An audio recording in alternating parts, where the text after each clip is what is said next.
Hey guys, Chris, Ironhead Garage.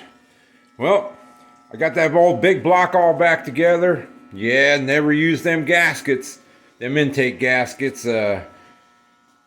Pitch them rubber ones, the front and the back, and throw them right in the trash and build that China wall. Yep, I'm learning from experience.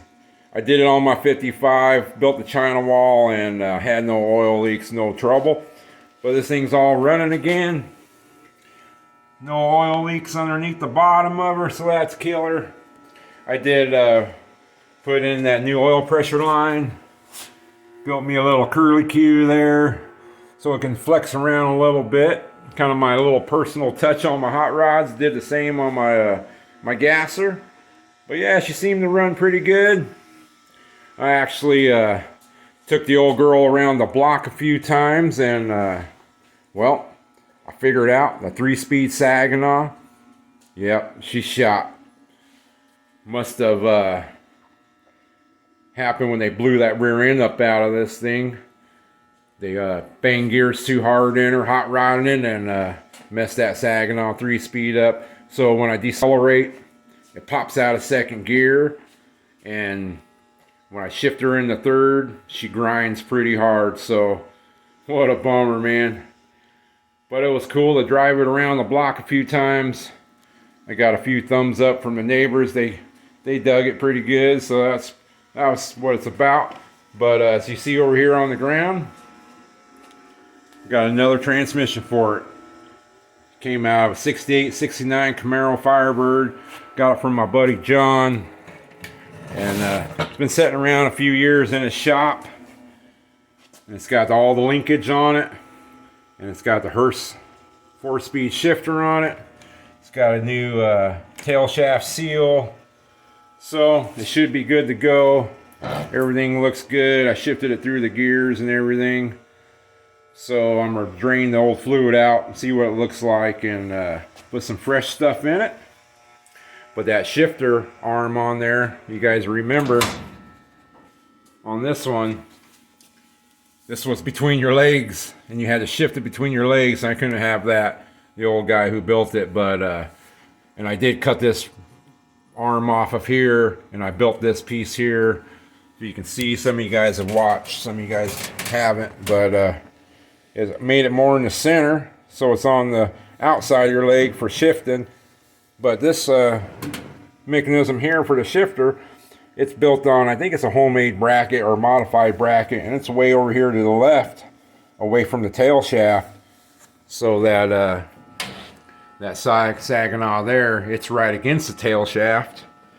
So I believe the shifter will be over further, so that rod might work. If not, shut this door. If not, I'll cut this off here and then weld my shifter arm onto this shifter mechanism here. I kind of like my flat one better than this round one, but she is a Hearst too. So what a bummer. But that's hot rodding, and that old Saginaw 4-speed she'll handle just cruising around, you know, going to shows and stuff. It ain't like I'm out drag racing this thing, and I can't be too hard on it. Can't afford to beat up parts and break stuff all the time. But driving it, one thing I noticed, I tried to make a U-turn, a left-hand U-turn, and my tire rubs, these pipes, these sprint car headers. They look cool and everything, but they're just not functional. So I need to get the lake style headers that come out, and they go into the big cone tube that comes out here, and you has an open flange here. You can just run them open, or you can build exhaust down, but they're expensive. I think stainless steel ones, that's the ones I would like.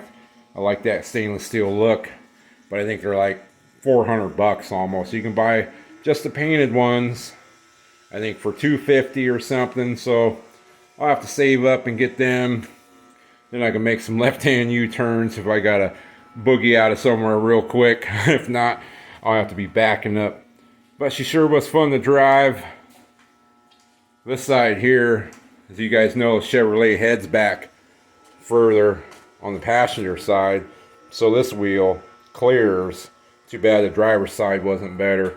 And some guys' axles are up further, so they would work on a different hot rod or something. But yeah, she is a cool little hot rod. Sure was fun to take it out. I wanted to take you guys out for a ride, but we'll get this transmission in there first, and then we'll go for a ride in it. Definitely, I didn't even think about putting the camera in there when I test drove it. I just wanted to see if everything was safe, make sure that throttle wasn't going to stick or nothing mess up. My temperature gauge works now, so that's killer. I put the new sender in it, and had 80 pounds of oil pressure, so that was cool. But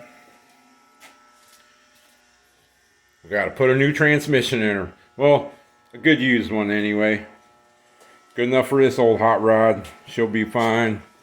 So we'll get this thing up on jack stands, and I guess the next video, maybe I'll have that transmission out, and we'll open her guts up. We'll take the plate off of that 3-speed and see what's wrong inside. See if there's some worn out synchros or something's wrong. I'll probably put a pilot bushing in this since I'll have the transmission out. But at least I got another bullet to put in there. And then it's got another gear, so that'll be better on the highway anyway. 3-speeds are hard to find, and I don't think I would put another one in there anyway. I'd rather have a 4-speed. So, I appreciate you guys watching. I really do. The next time, she'll be up on jack stands, and I'll be getting that transmission out of there. And I'll probably have to modify that tunnel a little bit. But that's hot rodding. That's what we love. It's almost more fun for me wrenching on these than it is driving them. But you know, I enjoy driving them too, man. Just got to. Especially my old 55. I think this is going to be fun to drive around too. But so, appreciate you guys.